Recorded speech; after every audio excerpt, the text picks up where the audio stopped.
friends.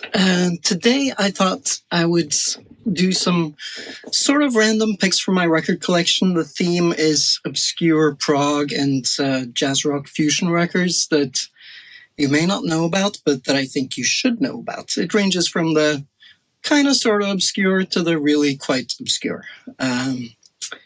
Let's just get right into it. The first one is probably the least obscure, but still a lot of people haven't heard it, and I think a lot of people maybe don't quite know what it is. So, Necromandus, Orexis of Death. So, as some of you know, this was an album that was recorded in 1973, produced by Tony Iommi of Black Sabbath, then shelved and not released until modern day. This particular edition is released on Lee Dorian of Cathedral's Rise Above label. Great reissue, sounds great, is really quite gorgeous. You got the cool band picture gatefold thing. So the reason I say that people maybe don't quite know what it is because first of all, the way that it has been presented through the ages in magazines that write about obscure albums, and also because of the association with Tony Iommi, people just assume that it's a metal album or sort of a doom metal album. But what it actually is a kind of guitar-driven progressive rock that in many ways is closer to Yes than Black Sabbath, but then you've got some of that Black Sabbath darkness too, so maybe you could say it's a sort of mixture of Yes and Black Sabbath. The playing is phenomenal, and Baz Dunnery, the guitarist, such a great musician, the father of Francis Dunnery of It Bites, who you probably know. Highly recommended. It's available in a few different editions. I really like this Rise Above edition. So that's one. Sorry, I still got a bit of a cold. The other one is maybe one of the more obscure. This is a local band called Klink, Norwegian band from across the fjord here. So this is their debut album, Kiwi, from 1981. I think it was self-released, private label. What is this? It's jazz rock fusion, fairly typical 80s stuff with a little bit of Latin inflections. I think maybe if you think about bands like Azimuth or Caldera, it's a little bit like that, but also with a bit of Return to Forever and that kind of stuff thrown in. The playing is really great. It's such a great band. They've got great grooves, great melodies, cool synth playing. Strangely, these musicians more or less disappeared after the dissolution of this band. You would have thought that they would have gone on to do, great jazz things, but they did this, and I think they did 3 more albums that were sort of a diminishing returns kind of thing. But this first one is the one to get. It's really good. Not that easy maybe to find, but worth your while if you like the obscure side of jazz rock fusion. Continuing in a sort of jazz vein, this is an album that I really, really love, and obscure, I don't know, but not enough people know about it. Hugh Hopper's 1984. So this was the album that he released after he left Soft Machine. Released in 1973. It's a wild album. It's a mixture of your typical sort of Soft Machine, Canterbury jazz rock thing, but with sort of sound collages, tape looping, stuff like that.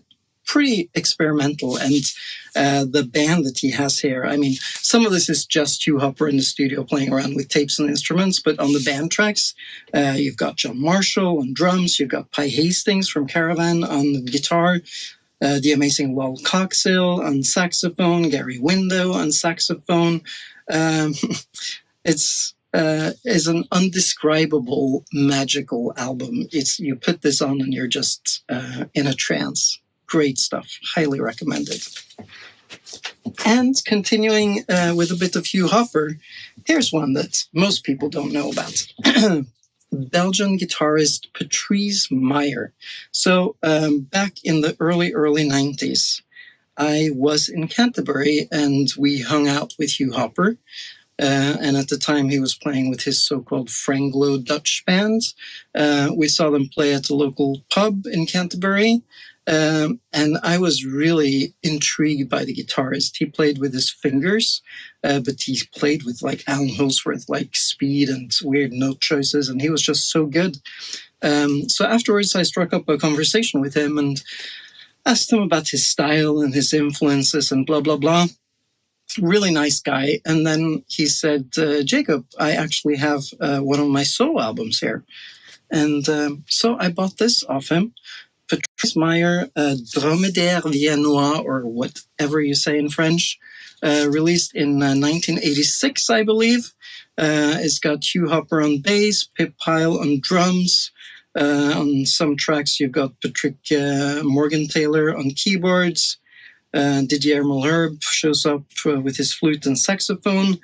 And what is this? So it's a really interesting mixture of very French-sounding jazz, sort of Parisian jazz, with some Canterbury influences, but also with some Zoil influences, Zool, Zoil, whatever you say. And even a bit of neoclassical. There's like a string section and some beautiful female vocals. It's a totally unique and totally amazing album that you need to find. Gotta get this. Okay, let's return to Norway. So whenever I'm asked, which I guess is not that often, people need to ask me more stuff. But if they do ask, well, Jacob, what's the best Norwegian prog rock album ever? The answer is very easy. It's always Thule and their album Natt from, is it 1987, 88? That's embarrassing. I've written a book about this and I don't remember. This is their second album. Thule was a band from the north, far north of Norway, making, before sort of the new wave of Scandinavian progressive rock. They made a couple of albums. Actually, they made more, but these are sort of the legendary ones. Released locally, recorded locally. And what is it on this album? It's a sort of gothic, super dark, pretty dense, progressive rock.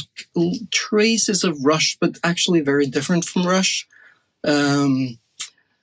Sort of almost punky vocals. It's so hard to describe this music, but it's called Natt, which means night, and it's sort of a meditation on what we call mørketid, the time in the north of Norway when the sun never rises in the winter, sort of using it as a psychological metaphor.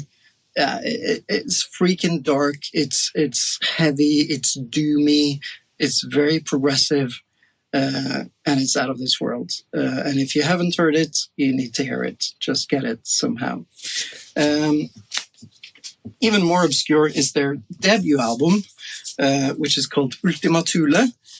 Here, the Rush influences are more overt, but it's still a very dark, very Nordic kind of progressive rock, and there's a little bit of influence from like Sami music. There's some like shaman drums, stuff like that.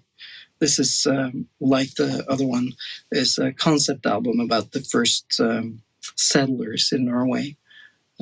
So cool. I love this band so much.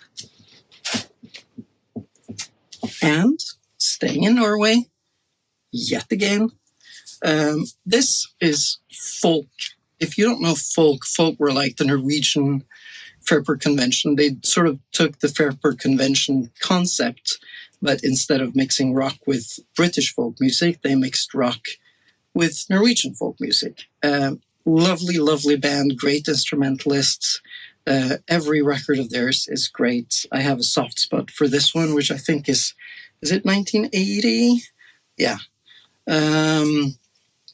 So my band White Willow, our first drummer was Paul Søvik, who also plays drums on this album. So I got this from him, actually. Nice cover art, the Russian artist Billy Bin. Yeah, so it's a mixture of sort of, rocked up folk instrumentals, some medieval balladry, just great stuff. again, recommend it. Nicely recorded too.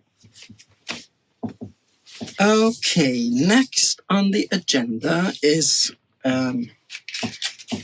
do you say Zuil or do you say Zul? I don't know. I tend to say Zuil, but I'm not sure. Anyway, Weidorya. So if you are a Magma fan, you know that Weidorya is a track on their amazing album Udu Wudu.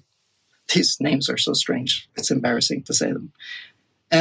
Bernard Paganotti, the Magma bass player, went out on his own and created a band called Weidorya.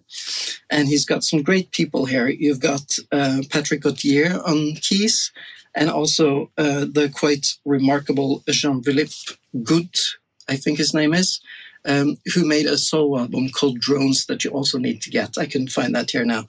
So Good, more of an electronic take on Zoil.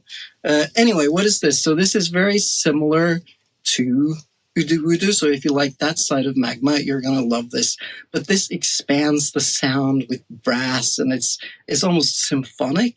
I mean, it's the best Magma album that Magma never made. And of course, Paganotti's bass playing is just thundering and amazing. What a guy. Cool cover too. If you like that kind of music, you cannot not have this album. Gotta get it. I think it's been reissued in various iterations. That's that. A little sip. I have a cold, like I said, so good excuse to drink some bourbon. Finally, I have always had a soft spot. More than a soft spot, I think Lizard is actually one of my favorite King Crimson albums, regardless of what Robert Fripp has to say about it. Sorry, Robert.